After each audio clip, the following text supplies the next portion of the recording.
Hello दोस्तों, YouTube channel best concept 07 में आपका स्वागत है। आज हम लोग पढ़ने जा रहे हैं 10th क्लास का मैथ शुरू करने जा रहे हैं। ठीक है, उसका पहला चैप्टर पढ़ने जा रहा है वास्तविक संख्या। वास्तविक संख्या का हम लोग आज परिचय जानेंगे। ठीक है दोस्तों। तो पहला में क्या लिखा, वास्तविक संख्या किसको बोलते हैं। चैप्टर का नाम है वास्तविक संख्या, लेकिन हम लोग को जानना है कि वास्तविक संख्या किसको बोलते हैं। वही नहीं जानेंगे तो आगे चैप्टर कैसे पढ़ पाएंगे। तो पहले जानते हैं वास्तविक संख्या किसको बोला जाता है। तो वास्तविक संख्या क्या होता है, परिमेय संख्या। वास्तविक संख्या होता है परिमेय संख्या तथा अपरिमेय संख्याओं के समूह को क्या बोला जाता है, वास्तविक संख्या बोला जाता है। ठीक है, परिमेय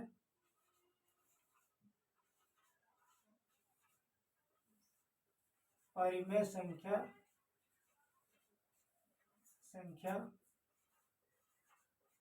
तथा अपरिमेय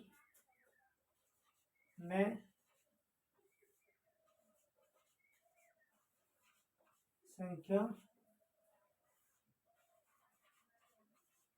परिमेय संख्या तथा अपरिमेय संख्याओं के समूह संख्याओं के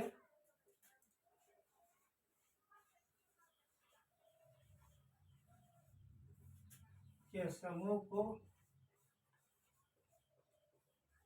वास्तविक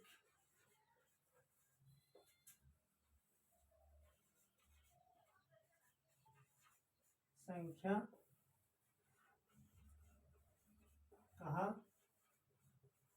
जाता है। ठीक है दोस्तों, क्या लिखा हुआ, परिमेय संख्या तथा अपरिमेय संख्याओं के समूह को क्या बोला जाता है, वास्तविक संख्या बोला जाता है। ठीक है, परिमेय संख्या रहेगा और अपरिमेय संख्या, एगो में इधर है अपरिमेय, इधर परिमेय संख्या, इधर अपरिमेय संख्या, दोनों के संख्या इधर परिमेय है, इधर परिमेय है, इधर अपरिमेय है। ठीक है, परिमेय और अपरिमेय संख्याओं के जो समूह बनेगा, जो झुंड बनेगा, उसी झुंड को क्या बोला जाता है, वास्तविक संख्या। लेकिन हम लोग को ये भी तो जानना जरूरी है ना कि परिमेय संख्या किसको बोलते हैं, अपरिमेय संख्या। अगर परिमेय संख्या किसको बोलते हैं, अपरिमेय संख्या किसको बोलते हैं, वही नहीं जानेंगे तो इसका झुंड कैसे बना पाएंगे, इसका समूह कैसे बना पाएंगे। ठीक है, तो जानते हैं परिमेय संख्या किसको बोलते हैं।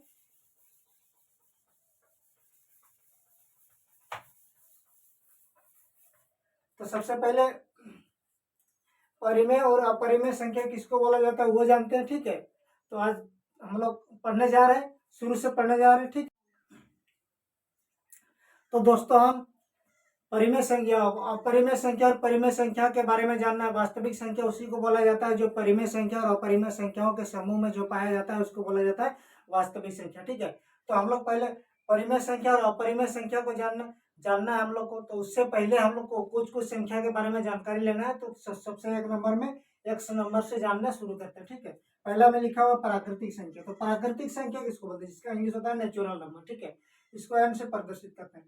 प्राकृतिक संख्या किसको बोलते हैं, वह संख्या होता है जो हम लोग को गिनती में, जो काउंटिंग में काम आता है, जो प्राकृतिक संख्या कहलाता है। ठीक है, जो गिनती में हम लोग जिसका प्रयोग करते हैं उसको बोला जाता है प्राकृतिक संख्या। जैसे कि यहाँ पर मेरे पास कितना मार्कर है, 1 2 3, 3 को मार्कर है। तो कहाँ शुरू किया हम लोग, गिनती में संख्या कहाँ शुरू किए, कहाँ से गिनना शुरू किए, 1 2 3 किए। तो कहाँ से शुरू किए, 1 से। तो प्राकृतिक संख्या होता है 1 2 3 4 5, वैसा कर कर करके मतलब अनंत तक जो जाता है, मतलब वास्तविक संख्या नहीं, प्राकृतिक संख्या उसको बोलते हैं 1 से शुरू होता है और अनंत तक जाता है, उसको बोला जाता है प्राकृतिक संख्या। ठीक है, अब अगला बढ़ते हैं 2 नंबर में।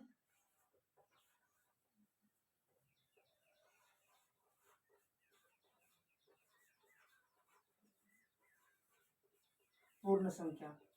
पूर्ण संख्या किसको बोलते हैं, जैसे हम लोग प्राकृतिक संख्या में देखें कि यहाँ पर गिने 3 को मार्कर है। ठीक है, मान के चलिए यहाँ क्या को मार्कर है, यहाँ पर एक और है तो 0 है, कुछ नहीं है, मतलब 0 मार्कर है। इसका मतलब प्राकृतिक संख्या से पहले कुछ ना कुछ कमी नजर आ रहा है, उसी को पूरा करता है कौन, पूर्ण संख्या, उसी को बोला जाता है पूर्ण संख्या। तो इससे पहले हम लोग को क्या आएगा, 0 था तो क्या लिखेंगे, 0 1 2 3 4 5, वैसा करते करते कहाँ तक जाएगा, ये भी अनंत तक जाएगा।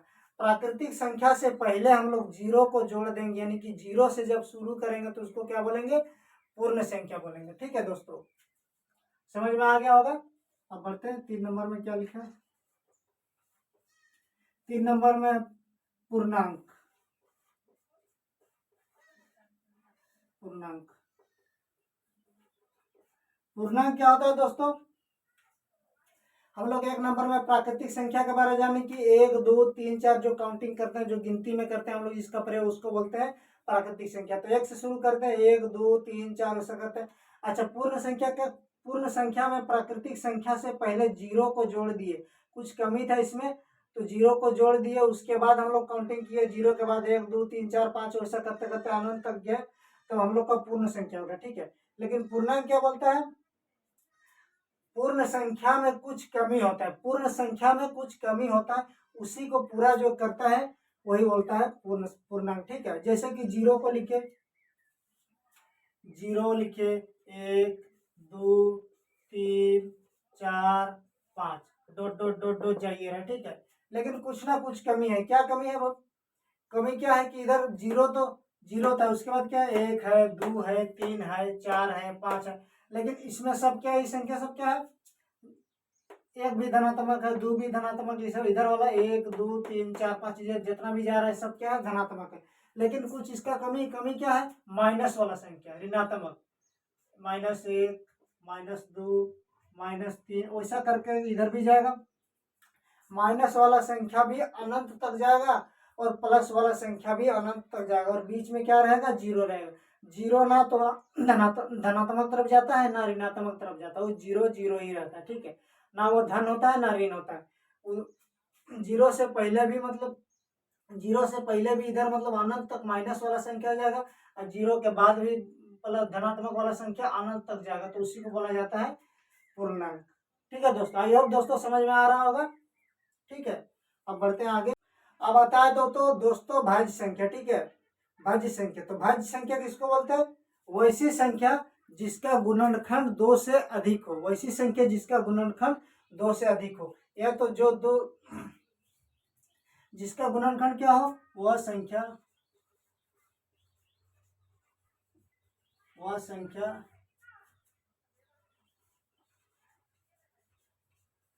जिसका गुणनखंड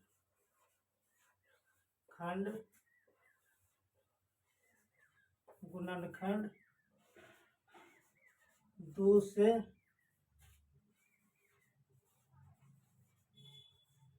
अधिक हो, जिसका गुणनखंड 2 से अधिक हो वो क्या कहलाएगा, भाज्य संख्या। जैसे कि कोई भी अपने मन से वो संख्या उठा लो, जैसे 3, ये 3 किसका किसका पारा में आता है, 1 में आता है, और किस में आता है, 3 में। तो इसका 2 से अधिक इसका गुणनखंड हुआ, नहीं हुआ।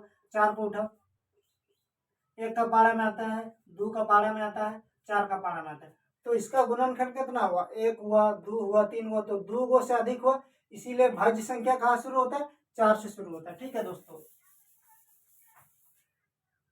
कहाँ शुरू होता है, 4 6 8 8 हो गया, 9 हो गया, 10 हो गया, 12 हो गया। जैसे देखो 4 को लेंगे यहाँ पर, 4 ले ले, किसका किसका पारा में आता है, 1 का पारा, 1 से तो कटेगा, फिर कितना में कटेगा, 2 में कटेगा, अब फिर वो काम है 4 में कटेगा, तो इसका गुणनखंड कितना हुआ, 3 का हुआ। ठीक है, अब 6 को लेते हैं, 6 कितना में कटेगा, 1 में कटेगा, 2 में कटेगा, 3 में कटेगा, देखो 6 में कटेगा, तो क्या हुआ, 4 हुआ, तो 2 से अधिक हुआ ना। जिसका गुणनखंड 2 से अधिक होगा उसी को बोला जाएगा भाज्य संख्या। आई होप दोस्तों समझ में आ रहा होगा। 9 का भी करके देखते हैं, 1 में कटेगा, 3 में कटेगा, और कितना में कटेगा, 9 में कटेगा, कटेगा ना दोस्तों। जिसका गुणनखंड 2 से अधिक होगा उसी को क्या बोलेंगे, भाज्य संख्या। तो दोस्तों आई होप समझ में आ रहा होगा। अब बढ़ते हैं अभाज्य संख्या की ओर।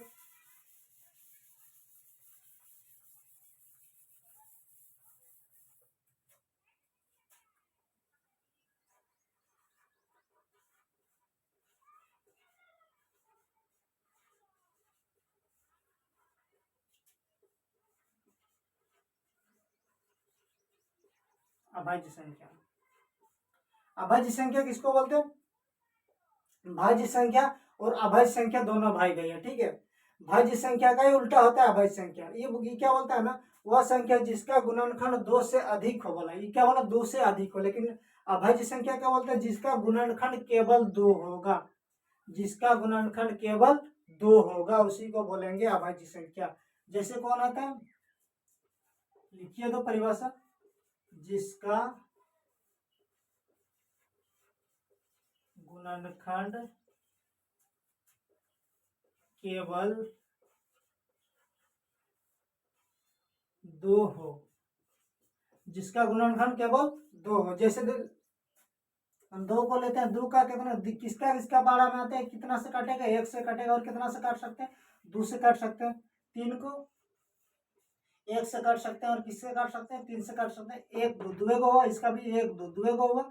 4 को ले, 4 को तो ले चुके थे, इसमें 5 को लेते हैं, 5 को लेते हैं, कितना कितना से काटेगा, ये 1 से काट सकता है, और कितना से काटेगा, 5 को। ठीक है, चलो 4 को ही लेते हैं, 4 को लेते हैं, कितना में कटेगा, 1 में कटेगा, 2 में कटेगा, 4 में कटेगा। इसका 3 को हो गया, इसका मतलब ये भाज्य संख्या, ये अभाज्य संख्या नहीं होगा। ठीक है, तो दोस्तों जाहिर सी बात है, यहाँ पर लिखा हुआ साफ साफ, जिसका गुणनखंड केवल 2 हो उसी को क्या बोला जाएगा, भाज्य संख्या बोला जाएगा। ठीक है दोस्तों, तो भाज्य संख्या कहाँ से शुरू होता है, 2 से शुरू होता है। भाज्य संख्या 2 से शुरू होता है। 2 हो गया, 3 हो गया, 5 हो गया, 6 तो 3 हो, 7 हो गया, इस टाइप का करते करते करते करते अनंत तक जाता है। ठीक है दोस्तों, भाज्य संख्या के बारे में जान गए, अभाज्य संख्या के बारे में जान गए। अब जानते हैं सम संख्या किसको बोलते हैं।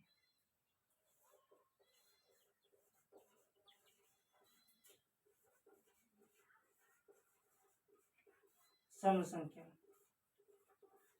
सम संख्या किसको बोलते हैं, भाज्य का उल्टा होता है अभाज्य, सम का उल्टा होता है विषम। तो विषम के बारे में जानेंगे, उससे पहले हम लोग सम के बारे में। सम संख्या वो है जो 2 से पूरी तरह कट जाए, 2 से पूरी तरह भाग लग जाए। ठीक है दोस्तों, 2 से जो पूरा पूरी भाग लग जाए उसको बोलेंगे सम संख्या।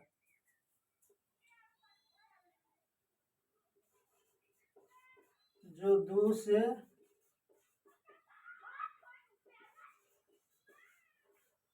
पूरी तरह भाग लगे चाहे कट जाए, जो 2 से पूरी तरह भाग लगे उसको बोलेंगे सम संख्या। जैसे सम संख्या में कौन आता है, 2 हो गया, 4 हो गया, 6 हो गया, 8 हो गया, 10 हो गया। ये क्या हो रहा है, 2 से पूरा पूरी सब भाग लग रहा है। ठीक है, अनंत तक जा रहा है। जैसे मान के चलो 2 और 4, 2 को लेकर 4 को लिए। ठीक है, 2 को लिए, उसके बाद 4 को लिए, 3 को क्यों नहीं लीजिए, 3 को भाग देके देखते हैं। 2 एकम 2, ये क्या पूरा पूरी भाग लग रहा है, नहीं। जो 2 से पूरा पूरी भाग लगेगा उसी को बोलेंगे सम संख्या। ठीक है दोस्तों, इसी का उल्टा, सम का उल्टा विषम, सम का ही भाई है 7 नंबर में, विषम संख्या। विषम संख्या किसको बोलते हैं, जो 2 से पूरी तरह भाग नहीं लगे, नहीं लगे। यहाँ पर क्या बोला, सम संख्या बोला जो 2 से पूरी तरह भाग लगे। यहाँ पर क्या लिखना है, जो 2 से पूरी तरह भाग नहीं लगे, जो 2 से पूरी तरह भाग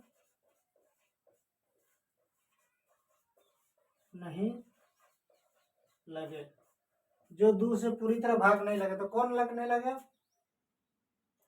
1 हो जाएगा, 2 तो लग रहा है, 3 हो जाएगा, 5 हो जाएगा, 7 हो जाएगा, 9 हो जाएगा। ये सब क्या है, विषम संख्या है, क्योंकि ये सब 2 से पूरी तरह भाग नहीं लग रहा है। ठीक है, तो 1 तो 1/2 होगा, तो ये तो भाग लगेगा ही नहीं। दशमलव में आएगा तो पूरा पूरी नहीं कटेगा, ये पूरा पूरी नहीं कटेगा, ये नहीं होगा, ये नहीं होगा, ये नहीं होगा।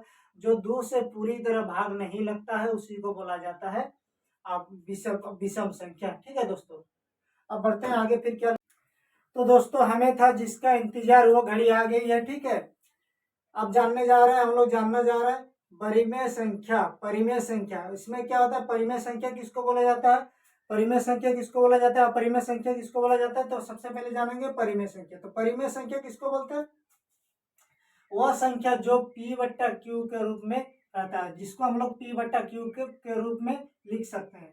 ठीक है, जिसको हम लोग P बट्टा Q के रूप में लिख सकते हैं। और P और Q क्या है? P और Q दोनों क्या है? पूर्णांक है। पूर्णांक के बारे में हम लोग जान चुके हैं। पूर्णांक किसको बोलते हैं? माइनस भी हो सकता है, प्लस भी हो सकता है, जीरो भी हो सकता है। ठीक है, पूर्णांक के बारे में जान चुके हैं, जिसको हम लोग P बट्टा Q के रूप में लिख सकते हैं। लेकिन नीचे वाला जो होगा Q जो होगा जीरो के बराबर नहीं होगा, जीरो के बराबर नहीं होगा। हम लोग को ऊपर में लिख सकते हैं जीरो, लेकिन नीचे में जो Q है, Q के जगह में हम लोग जीरो नहीं लिख सकते हैं। ठीक है, P बट्टा Q के रूप में हम लोग जिसको लिख सकते हैं, लेकिन नीचे में जीरो नहीं लेंगे, तो हम लोग उसको बोलेंगे परिमेय संख्या। जैसे हो गया 1/2 हो गया, 5/4 हो गया, 3/7 हो गया, जो मन करे आप लोग को। ठीक है, जो मन करे बट्टा के रूप में लिख सकते हैं। क्या नीचे में जीरो है? नहीं है। ये क्या दोनों पूर्णांक है? दोनों पूर्णांक है। हाँ, पूर्णांक में तो है। पूर्णांक में भी है, माइनस भी रहेगा तो कोई फर्क नहीं पड़ने वाला है। बट्टा के रूप में रहे, माइनस भी रहे, लेकिन नीचे में क्यू में जीरो नहीं रहेगा, तो उसको हम लोग बोल सकते हैं परिमेय संख्या। उसके बाद कोई भी संख्या दशमलव के बाद, कोई भी संख्या दशमलव के बाद पूरी तरह कट जाए, जो कोई संख्या दशमलव के बाद पूरी तरह कट जाए, जैसे कि मान के लो 1/2, 1/2 को हम काट सकते हैं। 1/2 को नहीं कट रहा है तो यहाँ पर दशमलव लगाते हैं, दशमलव से पहले जीरो लगाते हैं, तो दशमलव लगाते हैं यहाँ पर, तो यहाँ को जीरो बढ़ता है। 2 एकम 2, 2 पछे 10, तो क्या 0.5 या फिर कटेगा? ये तो खत्म हो गया। अगर कोई संख्या जीरो के बाद, दशमलव के बाद, अगर कोई संख्या दशमलव के बाद पूरी तरह कट के खत्म हो जाए, पूरी तरह कट के खत्म हो जाए, तो उसको भी बोलेंगे परिमेय संख्या। या फिर देखो 1/3 लेते हैं। ठीक है, 1/3 इसको काटेंगे तो दशमलव लगाएंगे, तो यहाँ पर एगो जीरो लगेगा, दशमलव से पहले एगो जीरो, तो 3 तिया 9 हो गया।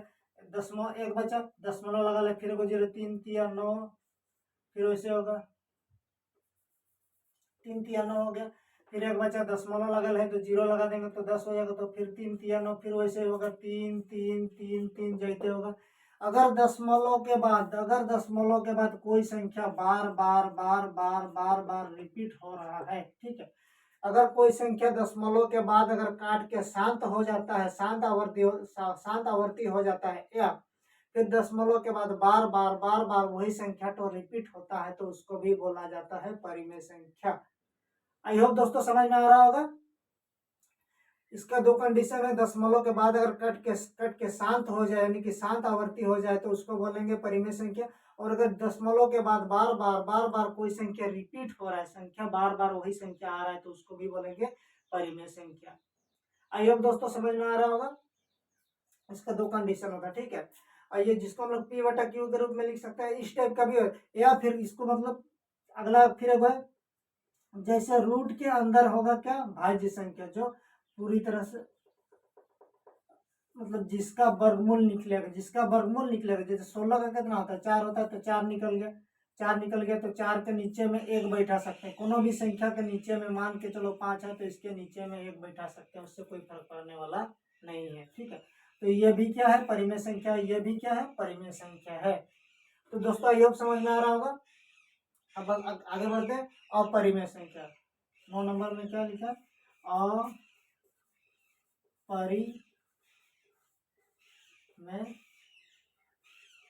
अपरिमेय संख्या। अपरिमेय संख्या परिमेय का ही भाई है, परिमेय का ही उल्टा होता है। ठीक है, जैसे जैसे हम लोग जानते हैं भज का उल्टा भाज, सम का उल्टा विषम, वैसे वैसे ही टाइप का परिमेय संख्या का उल्टा होता है अपरिमेय संख्या। ठीक है, सबसे पहले ये बोल देता है ना, जिसको हम लोग P बट्टा Q के रूप में नहीं लिख सकते, P बट्टा Q के रूप में नहीं लिख सकते, इसको लिख सकते हैं, इसको नहीं लिख सकते। जिसको हम लोग P बट्टा Q के रूप में नहीं लिख सकते, उसको बोला जाता है अपरिमेय संख्या। जैसे किसको नहीं लिख सकते? जैसे कि मान के चलो √2 हो गया, √3 हो गया, √5 हो गया। क्या इसका वर्गमूल क्या इसका निकलेगा? नहीं निकलेगा पूरी तरह से। नहीं, क्या इसका निकलेगा? नहीं निकलेगा। क्या इसका निकलेगा? नहीं निकलेगा। इसीलिए तो सर अभी तो आप बताए थे कोनो भी संख्या के नीचे में एक लगा सकते हैं, चलो एक लगा देते हैं, इधर भी एक लगा देते हैं, इधर भी एक लगा देते हैं। तो क्या ये अपरिमेय संख्या? यहाँ पर कंडीशन बोला गया ना, पी ऊपर वाला नीचे वाला, पी और क्यू क्या हो बोला, पी और क्यू पूर्णांक हो। तो पूर्णांक में क्या रूट आता है, रूट संख्या, रूट नहीं, रूट वाला संख्या नहीं आता, केवल उसमें 2 आ सकता है, 3 आ सकता है, 5 आ सकता है। तो रूट 2, रूट 3, रूट 5 तो नहीं आ सकता, इसीलिए ये क्या हो जाएगा, परिमेय संख्या नहीं होगा, ये अपरिमेय संख्या होगा। ठीक है, ये क्या होगा, अपरिमेय संख्या होगा। ठीक है दोस्तों। और दूसरा और वो कंडीशन ये है कि मान के चलो कोनो भी दशमलव के बाद, दशमलव के बाद अगर कोई भी संख्या मतलब 3 हो गया, 5 हो गया, 7 हो गया, 9 हो गया, 4 हो गया, इसी टाइप का जा रहा है। ठीक है, कोई भी संख्या दशमलव के बाद बार बार एक ही को संख्या रिपीट नहीं हो रहा है, मतलब बदलते जा रहा है, बदलते जा रहा है, बदलते जा रहा है, या तो फिर शांत नहीं हो रहा है, दशमलव के बाद शांत नहीं हो रहा है, संख्या बदलते जा रहा है, तो उसको भी बोलेंगे अपरिमेय संख्या। ठीक है दोस्तों। अच्छा दोस्तों, एक बात ये है कि पाई, पाई का मान, ठीक है।